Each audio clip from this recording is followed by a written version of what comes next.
A todos, muchas gracias por venir. Padre eterno, yo te doy gracias, Señor, porque tantas personas han venido para alabar tu nombre, para adorar tu santo nombre. Gracias, Señor, porque también han venido para escuchar de tu palabra, para guiarnos en nuestras vidas, en nuestros caminos, en nuestros pensamientos, en nuestros haceres, Señor, que nos puede corregir cuando necesitamos corrección, que nos puede convencer de nuestro pecado cuando hemos pecado, Señor, que podemos nosotros confesar ese pecado, Señor mi Dios. Cualquier cosa que se mete en nuestras vidas, que no es de ti, que no da gloria a tu santo nombre, Señor, eso es pecado. Yo siento convencida también de mi pecado. Y espero que cada persona aquí presente pueda nombrar lo que hay en su vida que les está separando de ti, Señor mi Dios. Que tu palabra puede ser eficaz y más cortante que toda espada de dos filos. En el nombre de Jesús. Amén y amén. Aleluya. Bueno, nosotros hemos aprendido de la vida de Pablo y el apóstol Pablo, y él tenía su carácter, su personalidad, y que Dios pudo utilizar esta personalidad precisamente en su ministerio, que él pudo usar sus experiencias, todos sus estudios, y no lo mandó a los judíos. Él entendió la ley de Jehová, él entendió perfectamente el Pentateuco que llaman los judíos el Torá. Él pudo entender perfectamente la Tanaj, que son todos los libros que no son de Torá. Él entendió perfectamente, había estudiado bajo el mejor teólogo, podemos decir, de los judíos de su tiempo, Gamaliel. Pero Dios no lo mandó a los judíos, los mandó a los gentiles, porque él también era romano. ¿Ya? Él también entendió los filósofos. Él también entendió la cultura romana. Él pudo entender cómo los dioses, o sea, de ellos, de los romanos, estaba afectando su andar en la vida cristiana y estaba afectando su relación con Dios en Jesucristo. El apóstol Pablo, llamado personalmente por el Señor, declarado esclavo de Dios, y él se llamó a sí mismo esclavo de Dios, no siervo de Dios, esclavo, como que él no tenía más opciones. Un esclavo no puede dictar dónde va a trabajar, qué va a hacer, qué va a poner de ropa, qué va a comer. El esclavo solamente tiene que cumplir con lo que dice su amo, su Señor. Pablo era un esclavo de Jesucristo.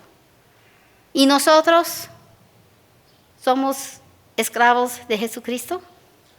Amén. Cuando el Espíritu Santo pone en tu corazón, habla con esa persona, otra persona, y tú piensas, no, esa persona me va a rechazar. Tienes la obligación de ir a hablar con esa persona, sea quien sea esa persona. No podemos juzgar nosotros, porque Dios conoce el corazón de esa persona y Dios sabe cómo ha preparado ese corazón para poder recibir la palabra que Él te va a dar en el momento. No te preocupes de lo que tú vas a decir, porque el Espíritu Santo mismo puede obrar en tu corazón. ¿Ya? Entonces, lo que nos enseña las cartas paulinas parece ser una descripción de nuestro entorno ahorita. Él estaba en la ciudad de Éfeso, que era una ciudad marinero, tenía mucha comercia, muchos inmigrantes, como nosotros tenemos muchos inmigrantes, ¿no? Tenían también una mezcladura de todas las religiones de todos lados. Entonces tenían personas que estaban adorando a diferentes dioses, tenían también los judíos un solo Dios, y también tenían en todo ese entorno los cristianos mezclados entre todos ellos. ¿Ya? Los cristianos tenían que enfrentar muchas pruebas grandes, y una de las pruebas más grandes es que ellos salían de la idolatría. Ellos tenían que salir de ese entorno, tenían que rechazar los compañeros que tenían antes, los familiares, los amigos, los vecinos, que siempre han tenido toda su vida, porque ellos ya eran seguidores de Jesucristo. Tenían muchos dioses en esos pueblos, en Roma, en Éfeso, en Corinto. Tenía Afrodita, la diosa de amor y belleza y fertilidad. ¿Puedes imaginar el culto a esa mujer, a esa diosa? ¿No? Las mujeres de Corinto, un filósofo griego decía, Plato dijo, las muchachas de Corintio, ¿no? Esas mujeres eran prostitutas. Y si tú tenías que decir, yo soy mujer de Corinto, ya la gente estaba pensando lo peor de uno. ¿Ya? O si tú decías, yo soy de Corinto, estaban pensando que tenían alguna perversidad. Porque así era ese pueblo, tan perverso. Es muy similar a lo que estamos viviendo hoy en día, ¿sí o no? Estamos viendo que todo lo que Dios ha dicho, no hagas eso, ahí estamos haciendo. Hay iglesias que están dando bienvenidas y tienen sus banderas, ¿no? Para mostrar quiénes son, pero ya no se ve la cruz en la iglesia. A ver, sí, tú puedes ver esa bandera de colores, pero la cruz no se encuentra, porque ya no son de Cristo esas iglesias, son más bien de esas perversiones sexuales. Tenemos que tener mucho cuidado. Tenían también Apolo, que era de música. ¿Ustedes saben el poder de la música? Traspase la conciencia a la subconsciencia. Martín Lutero sabía el poder de la música. Hitler sabía el poder de la música. Y nosotros sabemos el poder de la música. Podemos ir de un estado de tristeza a un estado de gran alegría solamente cantando las canciones cristianas, ¿sí o no? Ajá. A veces yo antes era mesiánica, entonces yo también hacía las danzas. Cuando yo necesitaba levantar mi espíritu, yo estaba ahí en mi cuarto y estaba danzando a la música mesiánica cristiana, hermosa. Él también era el Dios de la poesía, de luz y de sanidad y también de profecía. O sea, era como esas personas que van y miran las hojas. En Bolivia hacen las lecturas de hojas de coca, ¿sí o no? Ya, en diferentes lugares tienen diferentes cosas, costumbres, pero quieren saber cuál es el futuro. Eso, el Apolo, que era el gemelo de Afrodita, era Dios de eso. Su padre de ellos dos eran Zeus, ya. Él era el rey de los dioses, ya. Y desde el monte, él era rey sobre el monte de Olimpo, y ahí estaban los dioses ahí, que estaban supuestamente sobre el pueblo romano, griego y todo su entorno. Ahora, ¿tú creen que eran dioses o qué piensan ustedes? ¿Qué eran realmente? Eran demonios. Los demonios también tienen su área de poder. Y el único propósito que tienen esos demonios en la vida de ellos, en nuestras vidas también, porque nosotros también estamos luchando contra estas potestades, estos poderes, es crear una separación entre uno y Dios. Cualquier cosa que nos puede separar de nuestra comunión con Dios viene de un demonio. Nosotros tenemos que reconocer esas cosas en nuestras vidas.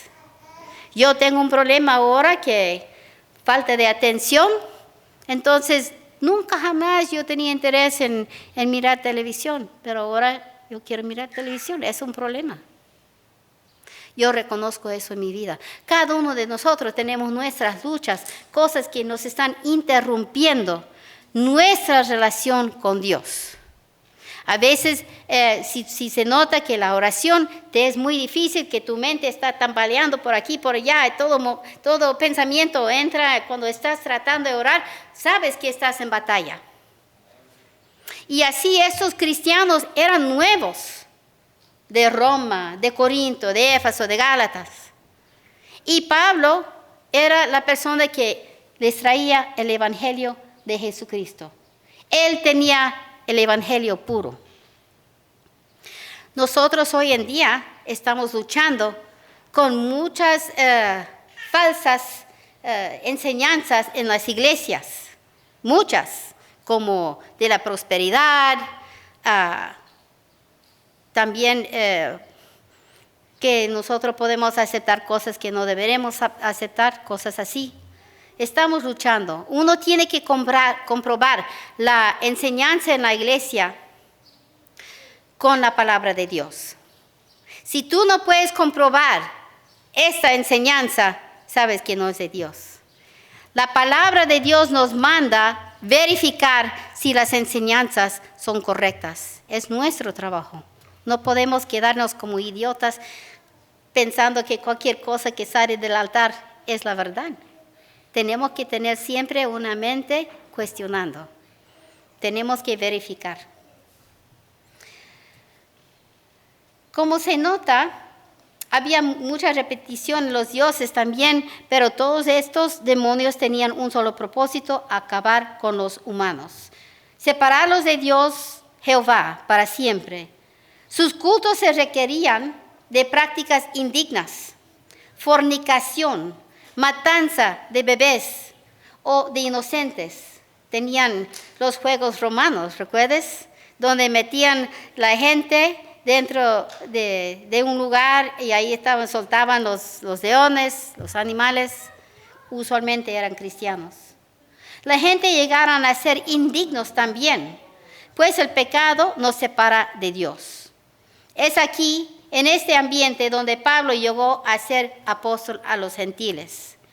Su ministerio incluía nombrar los pecados, dar instrucciones en la vida cristiana, enfrentar problemas en la iglesia, dando resolución a los problemas que se han presentado.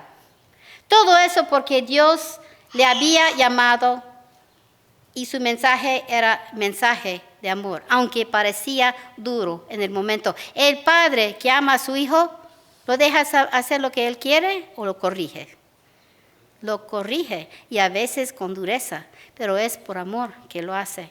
Yo tenía un albañil en Bolivia y él había dicho a su hijo en la mañana: no te metas en esta área. El niño no escuchó su palabra del papá, se cayó al hueco, rompió su brazo. Lo llevamos a la clínica del barrio, porque ahí, gracias a Dios, excelente ejemplo, tenían clínica en el barrio. Y ellos tenían que enyesar el brazo. Cuando su papá salió con el niño, ahora dijo: vamos a la casa, vas a recibir su castigo. Y yo le dije: pero Patricio, ¿por qué tú estás dando castigo encima del brazo roto? No, el brazo roto era un resultado natural de la desobediencia, pero yo sí tengo que encaminar a mi hijo a la obediencia, porque no obedecerme es peligroso, como has dicho. ¡Wow! Yo me quedé asombrada y admirada de ese hombre tan sabio, y era mi albañil. Me gustó mucho. Bueno, en Efesios 2:4 vemos que: pero Dios es rico en misericordia, por su gran amor con que nos amó, aun estando nosotros muertos en pecados, nos dio vida juntamente con Cristo. Por gracia soy salvo. Y el versículo del 8 al 10 del capítulo 2 de Efesios: porque por gracia sois salvos por medio de la fe. Y eso no de vosotros, pues es don de Dios, no por obras, para que nadie se gloríe. Porque somos hechura suya, creados en Cristo Jesús para buenas obras, las cuales Dios preparó de antemano para que anduviésemos en ellos. Ahora, una pregunta: ¿las buenas obras son de nosotros o son de Dios para nosotros? Son de Dios para nosotros, para nuestra edificación, para la edificación de Dios, o para la edificación a esa persona donde nos está mandando? Es para los tres. Cuando nosotros hablamos a otra persona, que el Espíritu Santo nos ha mandado a hablar con esa persona, nosotros a ver la reacción de esa persona, sea positiva o negativa, somos edificados. Porque vemos el poder de Dios. Amén, aleluya. Pero también esa persona está edificada. Quizás rechaza el mensaje, no importa. De todo modo han recibido. Es lo más importante. Lo que pasa con este mensaje no nos toca. No es nuestra responsabilidad. Es de Dios. Él conoce el corazón de esa persona. Pero lo que nos toca es abrir la boca y hablar lo que Él nos manda a hacer. Pablo también nos explica nuestra vida antes de recibir a Cristo. En Efesios 2, 11 y 12, por tanto, acordaos de que en otro tiempo vosotros, los gentiles en cuanto a la carne, erais llamados incircuncisión por la llamada circuncisión, hecha con mano en la carne. En aquel tiempo estabais sin Cristo, alejados de los ciudadanos de Israel y ajenos a los pactos de la promesa, sin esperanza y sin Dios en el mundo. Si nosotros no estamos unidos con Dios, estamos sin Dios y no tenemos nuestra defensa. Pablo también nos explica nuestra vida, nueva vida en Cristo, en versículos 13 y adelante de Efesios 2. Pero ahora en Cristo Jesús, vosotros que en otro tiempo estabais lejos, habéis sido hechos cercanos por la sangre de Cristo. Porque Él es nuestra paz, que de ambos pueblos hizo uno, derribando la pared intermedia de separación, aboliendo en sus carnes las enemistades, la ley de los mandamientos expresados en ordenanzas, para crear en sí mismo de los dos en un solo y un nuevo hombre, haciendo la paz, y mediante la cruz reconciliar con Dios a ambos en un solo cuerpo, matando en ella las enemistades. ¿Sirven las enemistades para nuestro andar en Cristo? ¿Qué piensan ustedes? ¿Sirven las enemistades? Quizás por prejuicio en raza, prejuicio en ambiente, en nuestras vidas. No sirve, nos agita. Sentimos justificados en nuestro maltrato de las otras personas. No sirve, porque Dios es amor. También enfrentó los problemas de los nuevos creyentes en Roma y de Corintio. Y estamos viendo esto en Romanos 1, empezando en el versículo 18. Porque la ira de Dios se revela desde el cielo contra toda impiedad y injusticia de los hombres, que con injusticia restringen la verdad.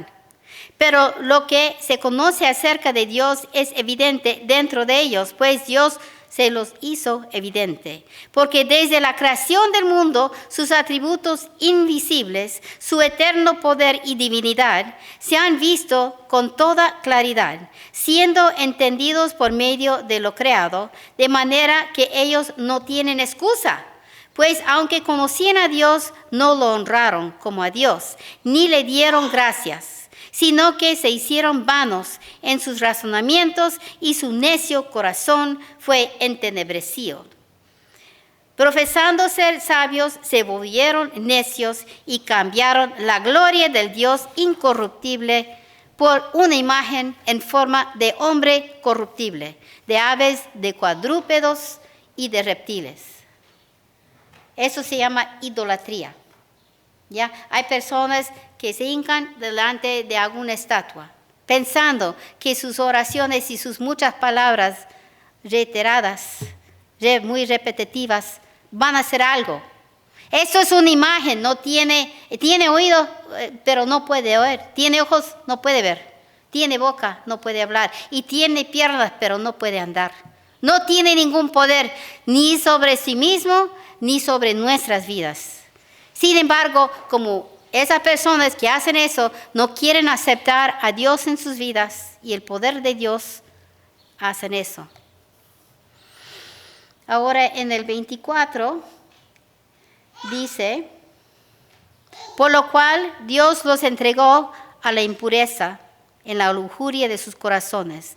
Y tiene una larga lista que no quiero leer eso ahora, pero nosotros podemos ver en el capítulo 8 de Romanos algo muy lindo.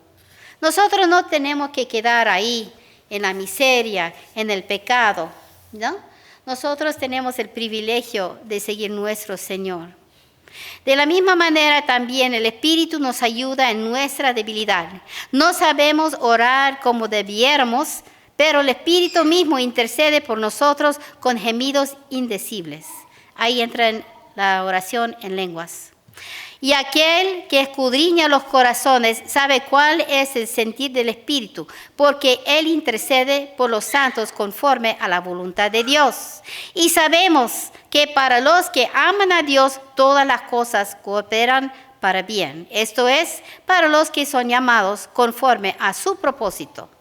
Porque a los que de antemano conoció, también los predestinó a ser hechos conforme a la imagen de su Hijo, para que Él sea el primogénito entre muchos hermanos. Escúchame, una vez que el Espíritu Santo entra en la vida de uno, tu vida ha cambiado, ya no te interesa hacer las cosas del pasado. Ya no te interesa ir a las fiestas, a tomar alcohol, a meterte donde no deberías meter, a hablar cosas que no debería hablar, ver cosas que no te conviene y oír cosas que no conviene. Porque has cambiado adentro. A los que predestinó, a esos también llamó. A los que llamó, a esos también justificó. A los que justificó, a esos también glorificó. Entonces, ¿qué diremos a eso? Si Dios está por nosotros, ¿quién estará contra nosotros? El que no negó ni a su propio Hijo, sino que lo entregó por todos nosotros, ¿cómo no nos dará también junto con Él todas las cosas? ¿Quién acusará a los escogidos de Dios? Dios es el que justifica. ¿Quién es el que condena? Cristo Jesús es el que murió. Sí, aún más, el que resucitó, el que además está a la diestra de Dios, el que también intercede por nosotros. ¿Quién nos separará del amor de Cristo? ¿Tribulación o angustia? ¿O persecución o hambre o desnudez o peligro o espada? Tal como está escrito, por causa tuya somos puestos a muerte todo el día. Somos considerados como ovejas para el matadero. Pero en todas estas cosas somos más que vencedores por medio de aquel que nos amó. Porque estoy convencido de que ni la muerte, ni la vida, ni ángeles, ni principados, ni lo presente, ni lo porvenir, ni los poderes, ni lo alto, ni lo profundo, ni ninguna otra cosa creada nos podrá separar del amor de Dios, que es en Cristo Jesús, Señor nuestro. Aleluya. Muy bien, amén. Nosotros tenemos el privilegio de ser cuerpo de Cristo. Tenemos el privilegio de tener comunión con Dios en la oración. Si hay alguien aquí que necesita oración para reconciliación con Dios, o si necesita aceptar al Señor por primera vez, pueden venir. Ojo, y eso es lo más triste de este mensaje. Los que todo el tiempo quieren seguir negando y negando y negando su fe en el Señor Jesucristo, después de un tiempo ya no eres tú que está negando. Tu corazón está endurecido por Dios. Como el faraón, así pasa con nosotros. Así que no vayas siguiendo en el rechazo de Cristo Jesús, Señor nuestro. Bendiciones. Aleluya. Amén. Muy bien.